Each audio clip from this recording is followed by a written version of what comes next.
is SS2 predominantly, and who does it apply to? Sure, thanks, Nick. And really, SS2 is building on many of the regulations we all know and love that are out there today. And I think the narrative I've seen is suggesting it should be clarifying, developing and modernising the way these things come to bear. And I guess you as a community will be the ultimate judges and arbiters of whether that's been effective. I guess how it applies, I wanted to break into three components. Perhaps the easy bit is who in terms of organisations.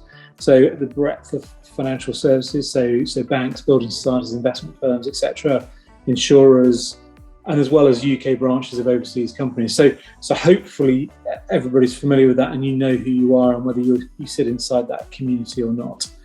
Perhaps the interesting piece is the middle component around which arrangements or deals now fall into the scope.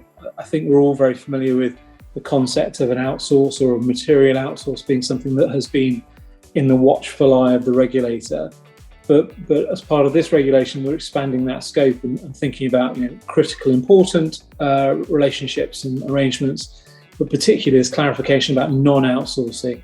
And I think the kind of overriding principle is if an arrangement, a relationship, a supplier, it forms part of a key dependency in your operation, it should be treated in the same way and have the same rigor and application around it. So I think, for some that might be considered more onerous, but in some ways it helps because it just clarifies the landscape and you don't trip over this outsourcing or non-outsourcing kind of definition.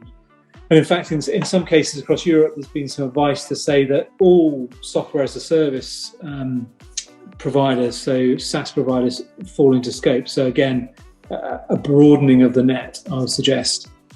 Then finally, just in terms of who within your organisation is perhaps worrying about it, sweating about it, awake at night about it. And I think as we become more dependent on third parties, outsourcers for our provision of service, this community definitely grows. And as the regulations become more comprehensive, the kind of depth of expertise we need in an organisation also grows. So many of the communities you see on the screen are definitely captured. I think what's evident to me is that this is something that is not going to be solved or complied with through an individual trying to take it on themselves. It's got to be a cross-functional, divisional team effort to get it right. And delighted the kind of breadth of people we have on the call today are not just from one discipline, they're from multi-disciplines, which I think is exactly the right answer. The one word of caution I'd have with that, when there's lots of characters involved, is there may be lots of contributors, but there needs to be somebody who is taking accountability, responsibility, ownership at a relationship or an arrangement level or an outsource level to make sure these things happen. So in bringing together all those strands of expertise and capability to make sure we do comply. So I would encourage you to be collaborative, but make sure you do have that sense of ownership and single point of accountability within an organisation. So hopefully that gives you a bit of a kind of framework for how it applies, and it's really just a build on some of the regulations that are already in place. We're going to go into more detail as we go through the session around some of the specifics, and really wanted to invite the rest of the panel to contribute any more to that, or otherwise, Steve, I know you were going to talk about some of how this regulation jives really with some of the other things out there like OpRes. Some of the things, thanks Dan, and some of the things that jump out at me when I read these new legislations is an obvious point, but one that's often overlooked, is they talk about very subjectively about critical and important material, and I think some people are always looking for a classification around what that is, but they leave it down to you have to know your own business enough to qualify what that actually means. And to be honest, that's fair, right? That's fair. You should know your own business enough to do that. But having worked in some of the largest organisations, for people that have got the accountability and responsibility here, that might not be as clear.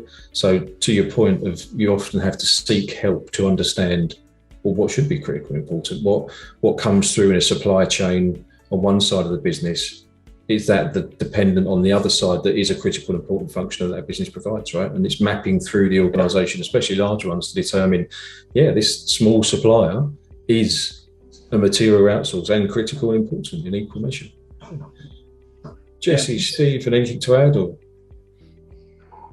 Yeah, I mean, Dan, you've actually stolen some of my commentary in the next slide. But yeah, I mean, this obviously is an extension. It's not just about outsourcers now; it's also about vendors. And actually, a little anecdote: I did some work with the London branch of Middle Eastern Bank not so long ago, and as we went through the full list of suppliers, I'll call them, actually trying to work out which one was a vendor and which one was an outsourcer is itself really quite hard. The rules at that time was only about notifying material outsourcers, but when you get into it, even that determination of whether something's material or not. So on one of the first things you have to do is to have an inventory of your suppliers, and you do have to go through that process to classify them as an outsourcer or a vendor, and you do have to go through that process of classifying them as material or not. But in both cases, I'd err on the side of caution. But you've got to start with an inventory of your suppliers first of all, and often that's absent. On the subject of accountability, and we really do get into the sort of SMCR point, this comment that Dan made earlier on, I'd absolutely share the comment there, which is, I would be encouraging regulated firms to have an SMF responsible for the framework, but that does not mean at that point that they're responsible for overseeing all of the suppliers, vendors, or outsourcers, or otherwise.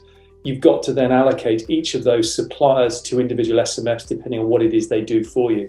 But it doesn't change the fact that I'd very much recommend firms, as I say, the framework as a whole needs to be owned by an SMF, but each of the underlying suppliers, whether they're an outsourcer or a vendor, need to be aligned to other SMFs depending on what it is they do. And I think if you do that, you get the accountability clear, but equally the delegations and the accountability for the function within the framework.